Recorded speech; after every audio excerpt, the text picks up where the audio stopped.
Now Abraham moved on from there into the region of the Negev and lived between Kadesh and Shur. For a while he stayed in Gerar, and there Abraham said of his wife Sarah, "She is my sister." And Abimelech, king of Gerar, sent for Sarah and took her. But God said to Abimelech in a dream one night, came to Abimelech in a dream one night and said to him, "You are as good as dead because of the woman you have taken. She is a married woman." Now Abimelech had not gone near her, so he said, "Lord, will you destroy an innocent nation? Did you not say to me, she is my sister? And didn't she also say, is my brother? I've done this with a clear conscience and good and clean hands." Then God said to him in the dream, "Yes, I know you did this with a clear conscience, and so I've kept you from sinning against me. That is why I did not let you touch her. Now return the man's wife, for he is a prophet, and he will pray for you, and you will live. But if you do not return her, you may be sure that you and all who belong to you will die." Early the next morning, Abimelech summoned all his officials, and when he told them all that had happened, they were very much afraid. Then Abimelech called Abraham in and said, "What have you done to us? How have I wronged you that you brought such great guilt upon me and my kingdom? You have done things to me that should never be done." But Abimelech asked Abraham, "What was your reason for doing this?" Abraham replied, "I said to myself, there is surely no fear of God in this place, and they will kill me because of my wife. Besides, she really is my sister and the daughter of my father, though not of my mother, and she became my wife. When God calls me to wander from my father's household, I said to her, this is how you can show your love to me. Everywhere we go, say of me, he is my brother." Then Abimelech brought sheep and cattle and male and female slaves and gave them to Abraham, and he returned Sarah his wife to him. And Abimelech said, "My land is before you, live wherever you like." To Sarah he said, "I am giving your brother 1,000 shekels of silver. This is to cover the offense against you before all who are with you. You are completely vindicated." Then Abraham prayed to God, and God healed Abimelech, his wife, and his female slaves, so they could have children again. For the Lord had kept all the women in Abimelech's household from conceiving because of Abraham's wife Sarah. Now the Lord was gracious to Sarah, as he had said, and the Lord did for Sarah what he had promised. Sarah became pregnant and bore a son to Abraham in his old age, at the very time God had promised him. Abraham gave the name Isaac to the son Sarah bore him. When his son Isaac was 8 days old, Abraham circumcised him, as God commanded him. Abraham was 100 years old when his son Isaac was born to him. Sarah said, "God has brought me laughter, and everyone who hears about this will laugh with me." And she added, "Who would have said to Abraham that Sarah would nurse children? Yet I have borne him a son in old age." In his old age, the child grew and was weaned. And on the day Isaac was weaned, Abraham held a great feast. But Sarah saw that the son whom Hagar the Egyptian had borne to Abraham was mocking. And she said to Abraham, "Get rid of the slave woman and her son, for that woman's son will never share in the inheritance with my son Isaac." The matter distressed Abraham greatly because it concerned his son. But God said to him, "Do not be so distressed about the boy and your slave woman. Listen to whatever Sarah tells you, though it is through Isaac because it is through Isaac that your offspring will be reckoned. I will make the son of the slave into a nation also, because he is your offspring." Early the next morning, Abraham took some food and a skin of water and gave them to Hagar. He set them on her shoulders and then sent her off with the boy.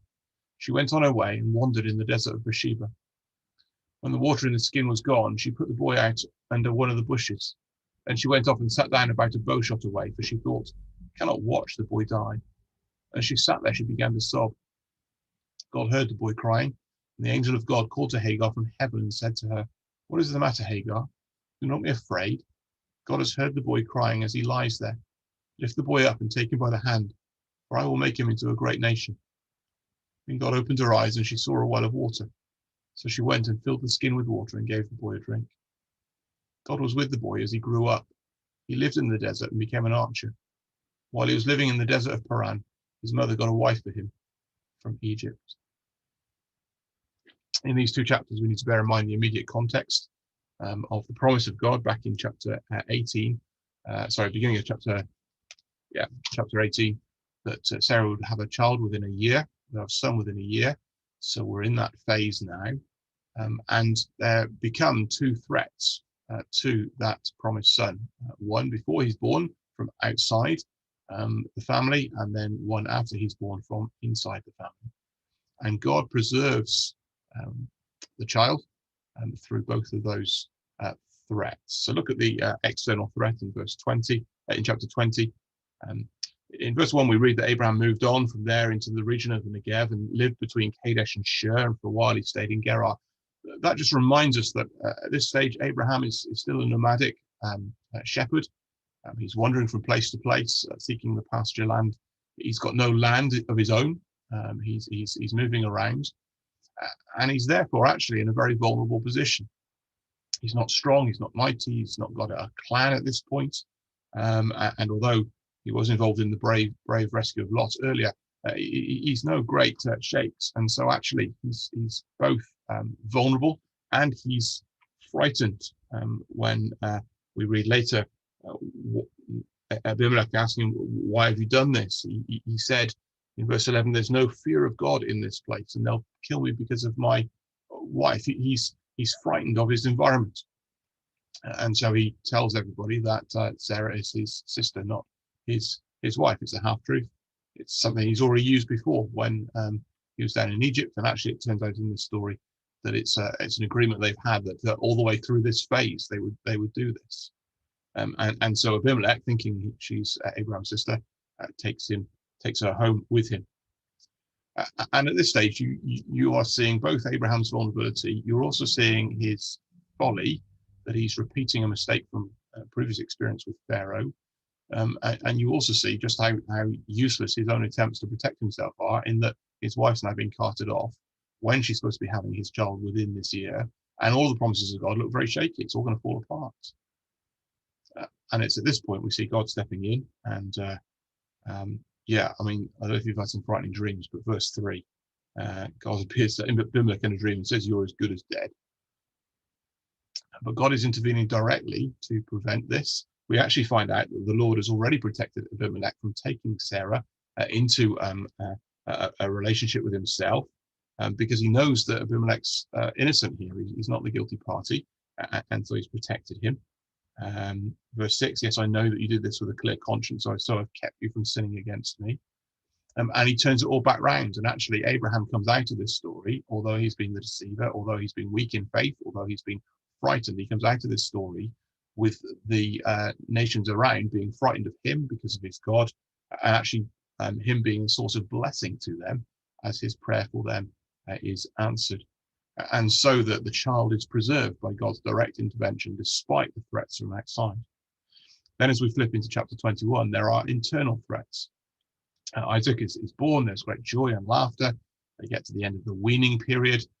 That period of the child's early life was when so many children would have died in those days without the medical supports that we appreciate. And so it's when he's weaned that they have a celebration and a feast. And at that point, Sarah's very conscious that Ishmael, the son that Abraham has had with Hagar, is mocking, and senses the threat there is from this older boy to Isaac.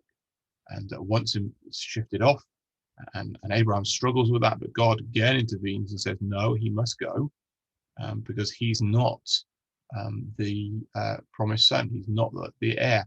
For the sake of the heir, he must be moved on. Now, that's not as callous as it sounds, in the sense that actually God promises again, verse 13, he's going to make this son of the slave into a nation because he's Abraham's offspring. And then when Hagar and Ishmael find themselves in a place without water, God again comes to them and provides water and reiterates those promises. So there's mercy here, but the threat is removed.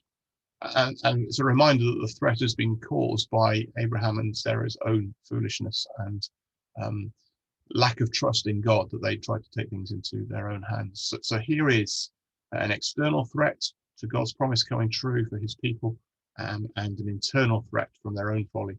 And God intervenes and protects from both. And folks, that is such good news for us, because we can feel very much like Abraham today as God's children, very vulnerable, very fragile, very much a minority in our land now, worried by the changes of the laws, worried by the difficulties that we're facing with coronavirus, feeling very, very fragile, but actually God preserves, God steps in, God looks after his own. They will not be lost because of external threats. And neither will the cause of God be wrecked and ruined by the folly and the foolishness of his own people. We look at church life and it is so fragile at times. We look at our own Christian lives and we see the litany of our mistakes and errors and the things that we struggle with and get wrong. And yet this story reminds us that actually God preserves his heir in this story, the promised heir who's leading to Christ will be blessing to the nations. God is at work now through his Spirit to build his church and preserve it despite the outside threats, despite the internal weaknesses. His word will come true. Folks, that's such good news for us this morning. Let's rejoice in these things.